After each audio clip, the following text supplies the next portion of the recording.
खऱ्या अर्थानं match super over झाली आहे. सुपर ओव्हरचा थर्रार बॉलिंग ट्रॅक वरती गोलंदाज विघ्नेश, समोर फलंदाज आहे हरेश आणि त्याच्या सोबतीनं भावेश. ऑल द बेस्ट दोन्ही टीमला.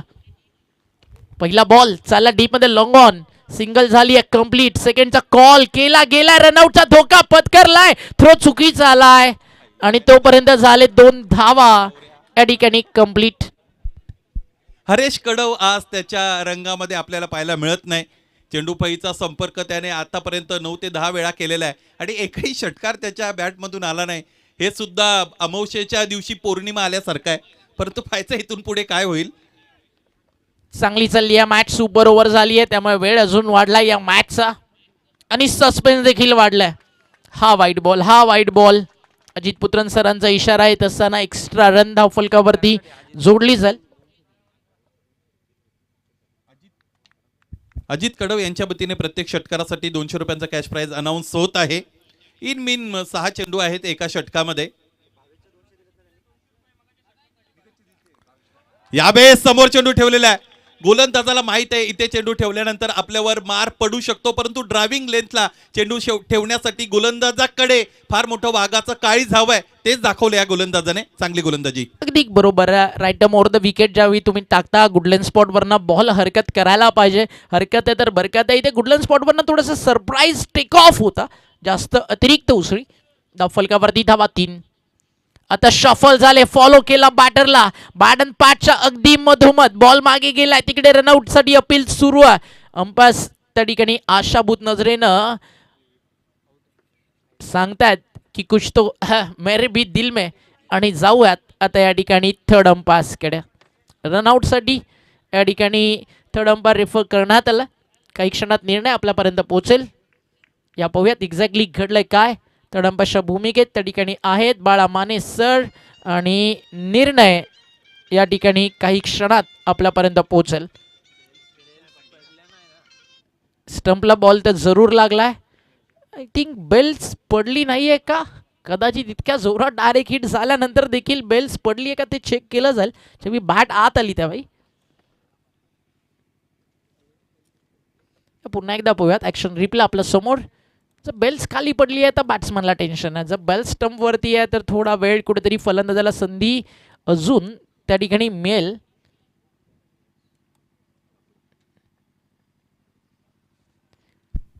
Photo finish. मुख्य मंचावर प्रकाश कुर्ले त्याचबरोबर कमलेश कापडी यांचं आगमन झालंय. आंबेगावकर चषकाच्या वतीने आम्ही आपलं सरचे स्वागत करत आहोत. वेलकम. दोन्ही बेल्स जॉईन झाले पण थोडी तरी बेल्स फ्लाय झाली असेल तरी देखील मात्र विकेट जाईल. कारण अकॉर्डिंग टू रूल एक बेल्स जरी स्टंपवरती असेल, एक बेल्स बाहेर आहे तर तिकडे विकेट ग्राह्य धरली जाते. या पाहूयात एक्झॅक्टली घडतंय काय. थोडाच वेळात निर्णय आपल्यापर्यंत पोहोचेल. एक बेल्स तर स्टंपवरती आहे, सेकंड बेल्स त्या बेल्सला जवळजवळ चिटकतच आली आहे, तर मग थोडंसं वेळ जातोय. क्लोज आहे खूप. थोडं वेट करा अजित सर, काही क्षणात निर्णय आपल्यापर्यंत पोहोचेल.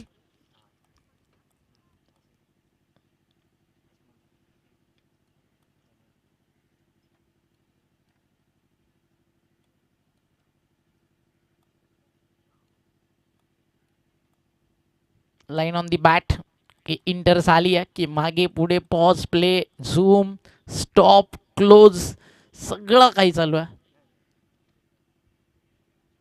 अँड डिसिजन फायनली आपल्यापर्यंत काही क्षणात पोहोचेल. कारण सुपर ओव्हर 1 रन 1 विकेट तितकीच इम्पॉर्टंट आहे.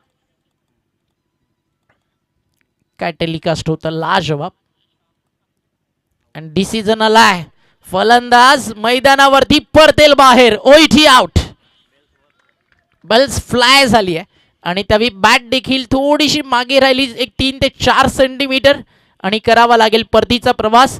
आणि सुपर ओव्हरमध्ये रनआउटचा पहिला धक्का म्हणजे आता शेवटची विकेट मैदानावरती बाकी आहे. लागेल. फलंदाज मैदानातून बाहेर येत असताना आपल्याला पाहायला मिळत आहेत. हरेश आणि त्याच्या साथीने दाखल झाले होते बॅटर भावेश. आता भावेश बाद झालेले आहेत. या भावेशला खरं तर त्याची चर्चा आपल्याला करावी लागेल. या अगोदर सामन्यामध्ये लागोपाठच्या 3 चेंडूंवर 3 षटकार त्याने खेळले होते. इथेही गरजेच्या वेळेला बरोबर शेवटच्या चेंडूवर षटकार त्याने खेळला. ओमकारचं प्रेडिक्शन अत्यंत बरोबर राहिलं आणि सुपर ओव्हर खरं तर आपण सगळेजण बघत आहोत. पाहायचं या सुपर ओव्हरमध्ये आता कशा पद्धतीने हे षटक पुढे जाईल. गोलंदाजीसाठी गोलंदाज बिघ्नेशचा वापर केला गेलेला आहे. 1 विकेट आणि आता पुढे चेंडू खेळायचे आहेत ते म्हणजे 3. धावफलक सुद्धा 3 वर जाऊन पोहोचलेला आहे. स्टार्किंगला बॅटर बिघ्नेश जात आहेत. विकीने फटका खेळलेला आहे अलॉंग द कार्पेट, मागे निघून जाईल डीपमध्ये. क्षेत्ररक्षक बरोबर मिड विकेटला उपस्थित आहे. चेंडू अडवून फेकी होते. 1 धाव मिळत आहे. एकेरी दुहेरी धावा खूप महत्वाच्या आहेत. सुपर ओव्हरचा जर तुम्ही विचार केला तर कमीत कमी 8 ते 10 धावा तरी धावपलकावर असल्या पाहिजे ज्यावेळेस एका षटकाचा तो विषय असतो. परंतु महत्वाची गोष्ट अशी आहे की तुम्हाला विकेट सुद्धा राखून ठेवणं गरजेचं आहे. बऱ्याचदा सुपर ओव्हरमध्ये पहिल्या चेंडूवर विकेट जाताना आपण बघतो अडचणी वाढतात खेळाडूंच्या. 1 विकेट पाहिजे तर स्कोर बनेल 10-11. इथे बॉल हवेत आहे, चाललाय वाऱ्याच्या लाटांवरती बॉल. जजमेंट मिस होतं थोडं. फायनली तिकडे टिपलाय झेल. संपलाय खेळ. रन झाले 4 आणि 5चं टार्गेट ओमकार स्पोर्ट्स मानिवलीनं उभं केलंय जय हनुमान शिरवलीच्या विरुद्ध.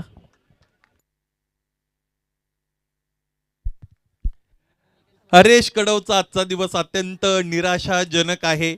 अनेक मोठ्या मोठ्या गोलंदाजांना आपल्या फलंदाजीच्या जोरावर नाचवणारा खेळाडू आज सपशेल ढेर झालेला आपण पाहिला.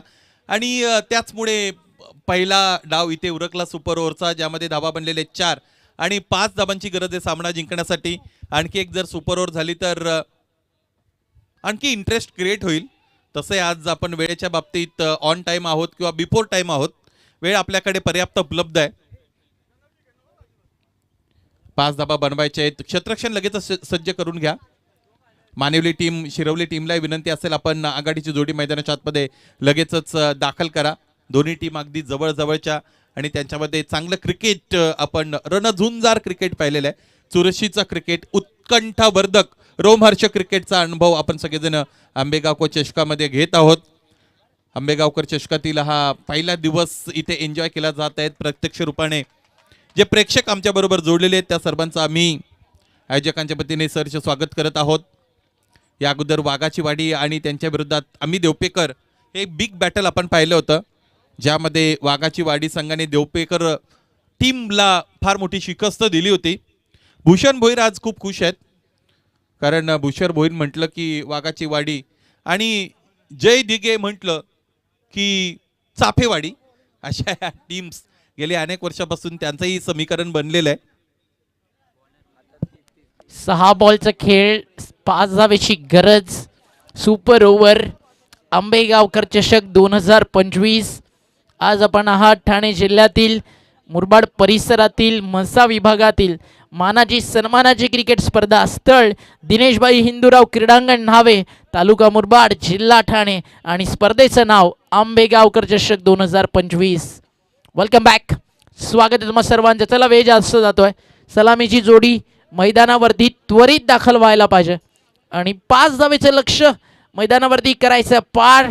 सलामीची जोडी जय हनुमान शिरवलीची या ठिकाणी होतीये दाखल.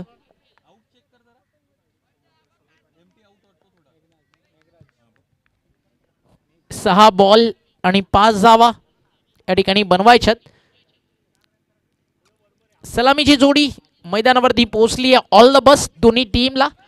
पुन्हा सुपर ओव्हर होईल का? आता नाही. आता एक तर लवकर विजय मोठ्या फटक्यासोबत किंवा एक तर ऑल आउट, दोनपैकी एक नक्की काहीतरी मैदानावरती घडेल. बट क्रिकेट अनप्रेडिक्टेबल आहे. इथे कधीच कोणाचं प्रेडिक्शन सक्सेस झाला नाही. या पाहूयात. अनिश्चितनं भरलेला हा खेळ म्हणून तर तुम्हा सर्वांचा रंगलाय मेळ.